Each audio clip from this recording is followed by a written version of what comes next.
Welcome back to Intended Consequences, the official podcast of the Strategy Corp Institute of Public Policy and Economy. I'm your host, Sebastian Lebrecq. The last few months since Donald Trump has come into power, it's been a bit of a whirlwind to say the least. Between policy announcements on Truth Social, a barrage of tariffs, and cuts to the civil service, the Trump administration has been moving fast and breaking things. Things have been moving so fast that it often feels like Trump is running roughshod without real opposition. From the Canadian perspective, we're more used to, the Westminster system, so you would expect the Democrats as the main opposition party to be out there and, opposing Trump, but it doesn't necessarily feel like it. This is actually what I want to talk about today. How are the Democrats dealing with the Trump earthquake that we're living through? How are they getting organized to oppose Donald Trump? And to talk about this, I found the perfect person on the Strategy Corp roster. Bruce Fisher is a veteran of American politics and Democrat circles. He worked on the campaigns of presidential candidates, senators, members of the House of Representatives. Bruce also worked in regional government and in academia. Once upon a time, he was a professor of economics, so as a chief economist myself, I'm pretty excited about this, but I swear we'll focus on US politics today, Bruce. As I mentioned, he's now a senior advisor at Strategy Corp. Okay, this is going to be a fascinating conversation, so let's get started. Bruce, I'm actually going to start by talking a little bit about Canadian politics, but you'll see where I'm going with this. So we just had our federal election, and as you know, the Liberals were trailing by 20 plus points, and ultimately they managed winning. And a big part of the reason why they won is because they replaced the top guy. So we went from Trudeau to Mark Carney. In the US, Kamala Harris replaced Joe Biden at the top of the Democratic ticket, but the outcome was different. So why do you think replacing the leader did not work for the Democrats the way that it did for the Liberals in Canada? Well, you do things so impressively quickly. Uh, you switched candidates, and then 6 weeks later or 5 weeks later, you had an election. It was astounding. Kamala Harris, the vice president, had gone through a year and a half of vetting through the primary process in the United States, didn't do very well, but nevertheless became vice president under Joe Biden. Well, we all wanted some clarity about whether Biden was going to be the candidate. And sadly for Harris, she didn't get the call until really, really late in the game. So unlike the Canadian pace, where you're used to calling an election and 6 weeks later having an election, the US pace is very, very much more deliberate. It's a strange thing to say, but Kamala Harris wasn't as well vetted as Americans expect their candidates to be. And that's the long and short of it. Another dynamic that we observed during the elections, both in Canada and the United States, is that blue-collar workers and unions appear to be increasingly supporting conservative or right-leaning parties. This is a bit of a shift because usually you would expect these voters to vote for Democrats or progressive parties in Canada. What's driving this apparent realignment in your opinion? I've studied the Rust Belt. I've written 2 books about the American Rust Belt. I've run campaigns in the Rust Belt. I'm kind of the Rust Belt whisperer, if you will. So how is it that alienated blue-collar workers in Michigan and Pennsylvania and Wisconsin and all those sort of blue wall states that the Democrats used to own electorally, in the places that voted for Barack Obama in 2008 and voted for him again in 2012, why have they gone all Trump? And the answer is, they will tell you that it's globalization. It is fundamentally the loss of high-paying manufacturing employment. It is the sense of economic dislocation, but it's also, and this is something that is true of all the industrialized democracies. It's true of the north of England. It's true of the east of Germany. It's true of the deindustrialized parts of France and Italy. When you leave folks behind and there isn't enough of a transition assistance package, they are susceptible to being told that there's an enemy, that there's somebody who's not like them who is a threat to them. And sadly, the culture wars have played out in all the places that I mentioned, but most impactfully for the world in the Rust Belt of the United States. So the blue-collar workers we're getting somewhere under Joe Biden. This is so frustrating to the policy wonks.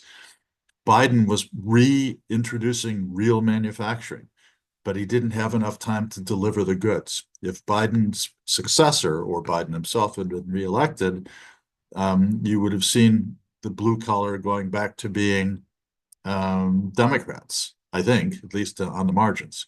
But instead, the alienated, angry, displaced workers of the blue states, the formerly blue states, didn't have enough transition assistance, and as a consequence, they were vulnerable to the siren song of let's blame somebody.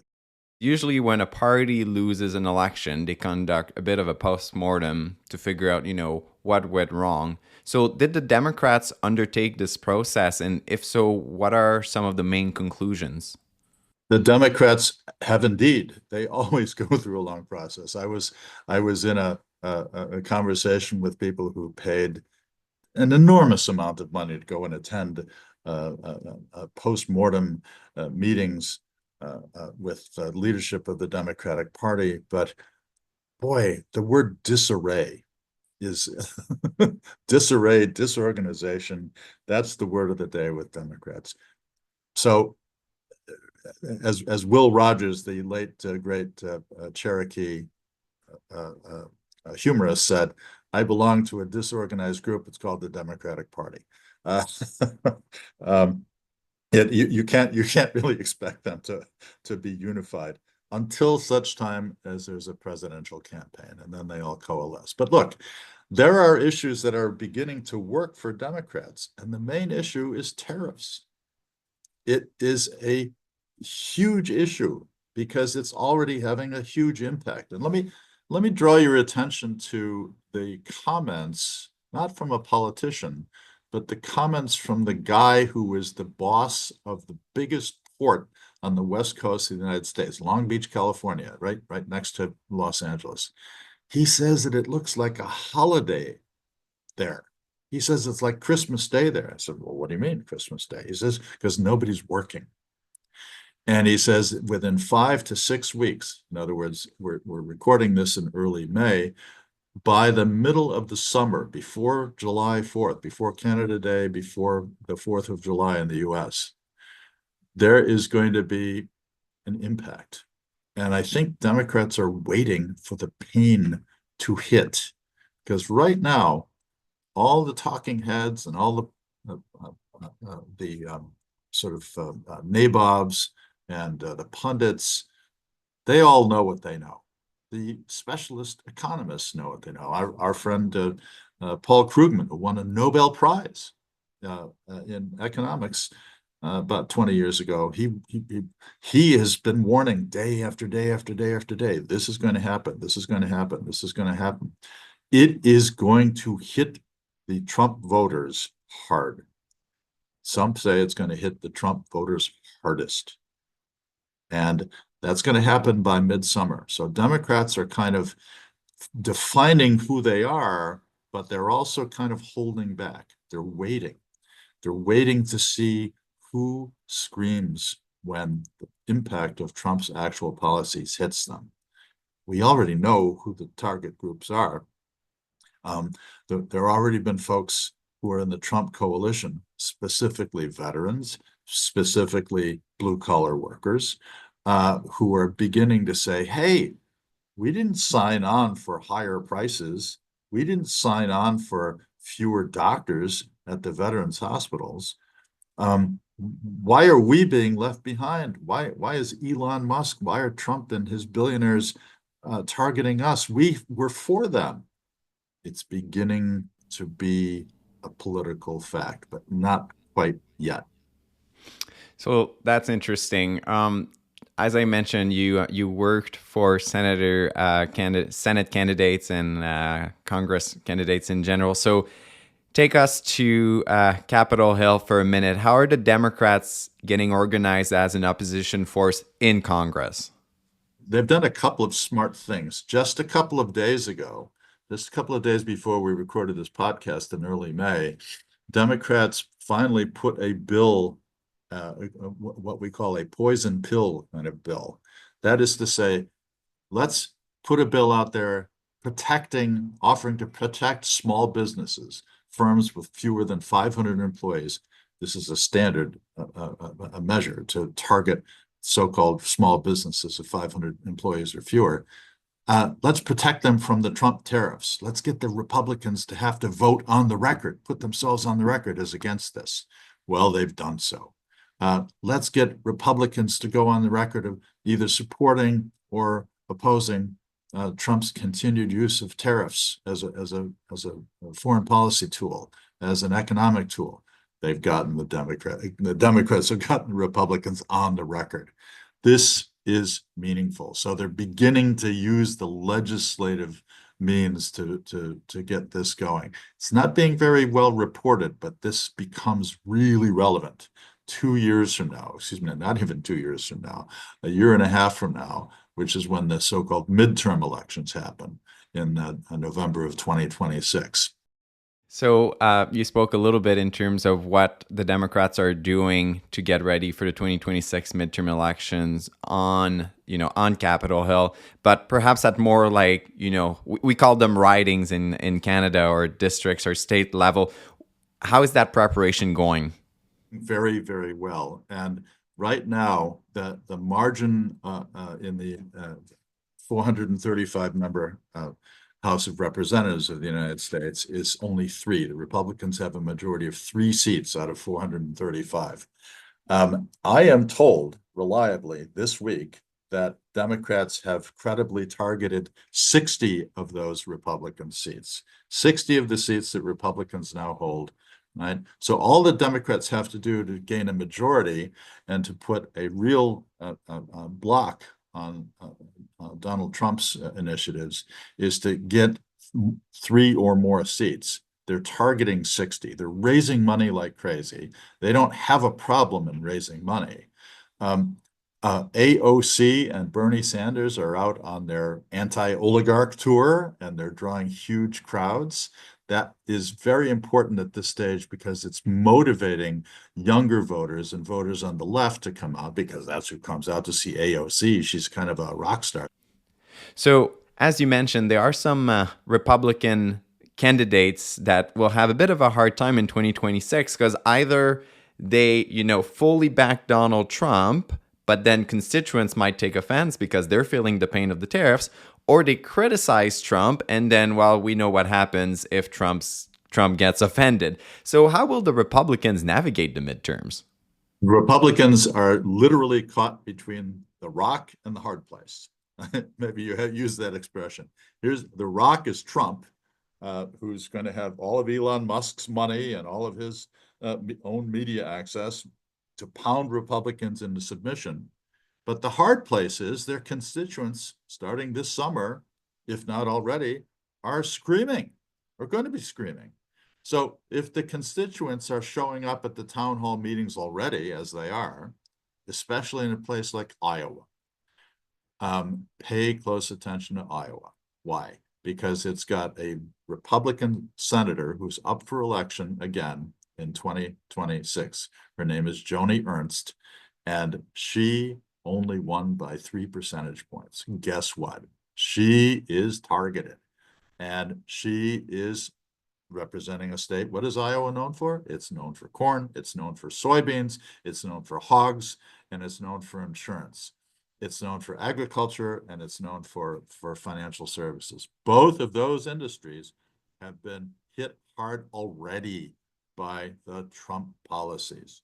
The portfolio of the insurance companies is worth how many hundreds of billions of dollars less? The stock market in the United States has fallen in value trillions of dollars. It's fallen by 10, 11, 12%. It's very volatile. The people who produce soybeans, not only do they not have Chinese buyers anymore, they don't have any alternative purchasers. They've been replaced probably permanently by Argentines, by, dare I say it, Canadian producers. They have lost market share, they've lost markets, and they're never going to get them back. Why? Because Trump decided to do a trade war. This is political suicide for Republicans to support. So guess what? What are they going to do? They got a choice. The hard place, go against Trump, or the even harder place, which is to go away from their constituents. I don't think it's going to be happy times for them.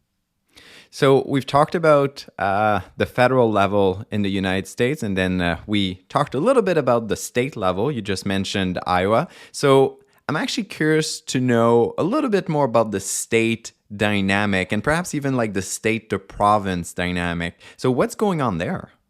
There's a very interesting development, and it's a very positive development. The positive development is that 6 governors of states that are bordering or near to Canada, which is to say New York State, which has a very long border with Ontario and with Quebec, as well as the other New England states, have recently reached out to the Maritimes, Ontario and Quebec, and said to premiers, Premier Ford, Premier Legault, the others, come down to Boston, meet with us, because we want to continue our economic relations across the border. I think that the governor of Michigan is probably going to join this meeting too.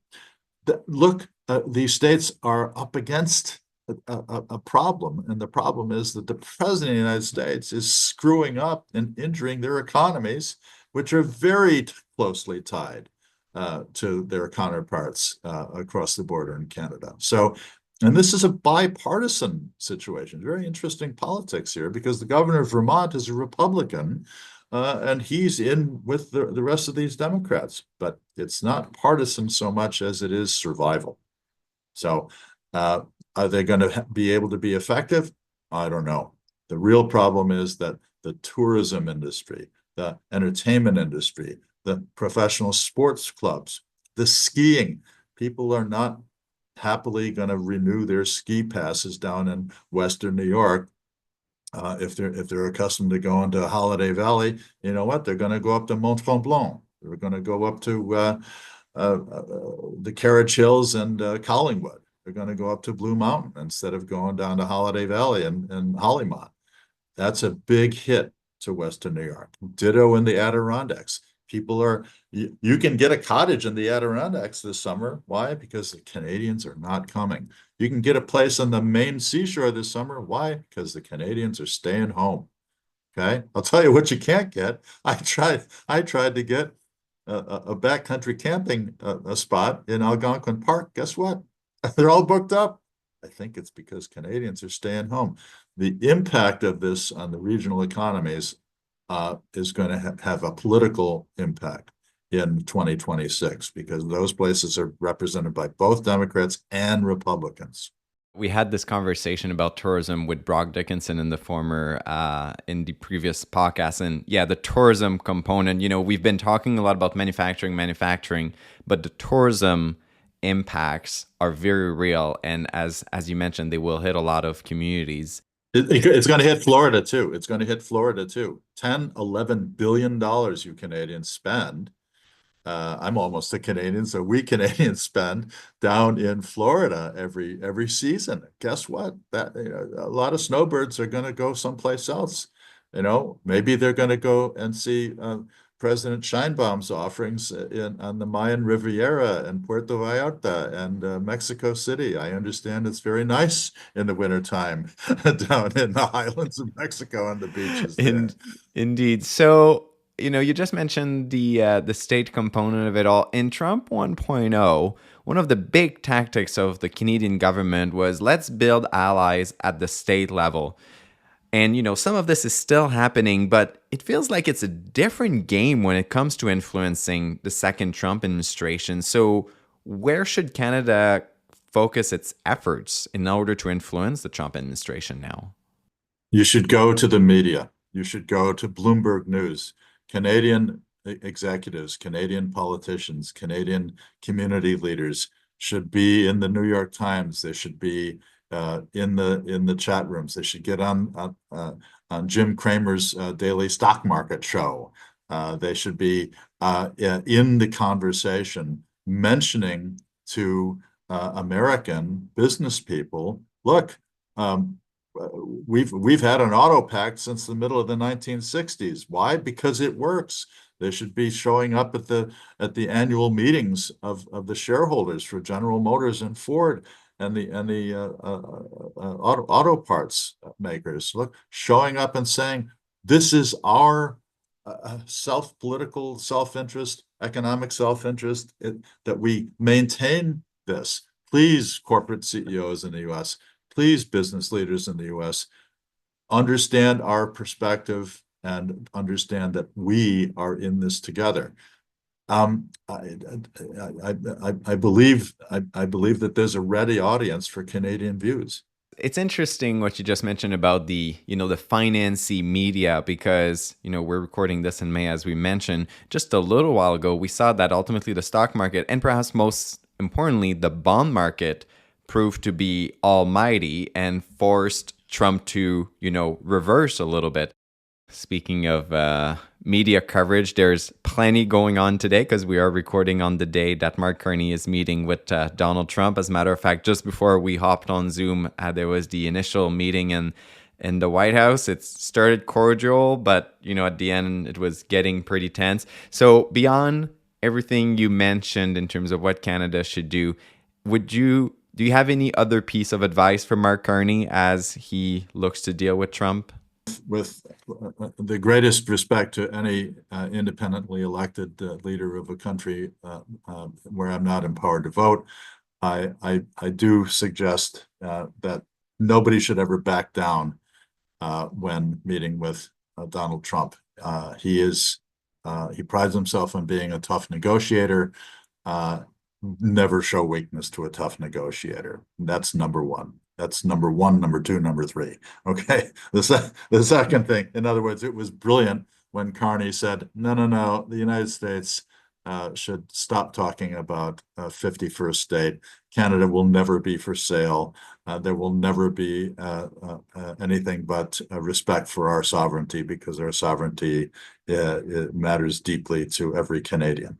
I think that it was very forcefully, but politely, but firmly put by your prime minister. The second thing I would say, again, don't just leave it up to one person to deliver the message about the importance of Canada-U.S. economic relations.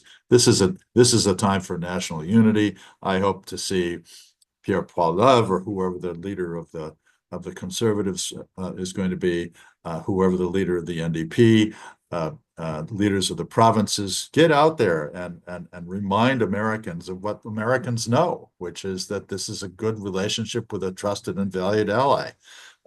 Number three, frankly, seize the moment here. I'm very interested in what Emmanuel Macron of France has said. Again, like he did in Trump 1. What's he saying in Trump 2? Scientists, if you're not feeling good, if you're not feeling respected, come on over to France. Mark Carney, be a little aggressive. Canadian universities, be a little aggressive. Say, you know what? Perhaps you might find it more hospitable to work in an environment where you are respected.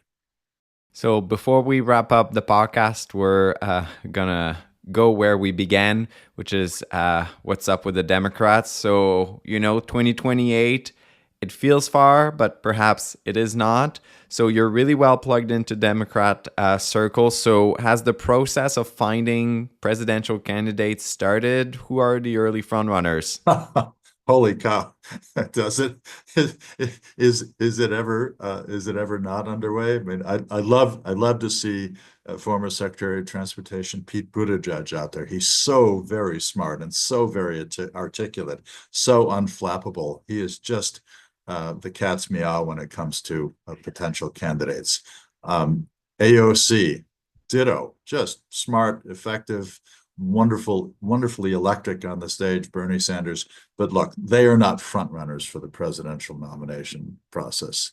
They are great performers, but they are limited. The people to watch, in my view, today are number one, Jay Pritzker, the governor of the state of Illinois, very well received. He also happens to be of a family that owns a little hotel chain called the Hyatt Hotels. So he's got a little bit of a leg up, about a couple $1 trillion worth of a leg up on every other candidate. He can fund it out of the lint in his right pocket, I think.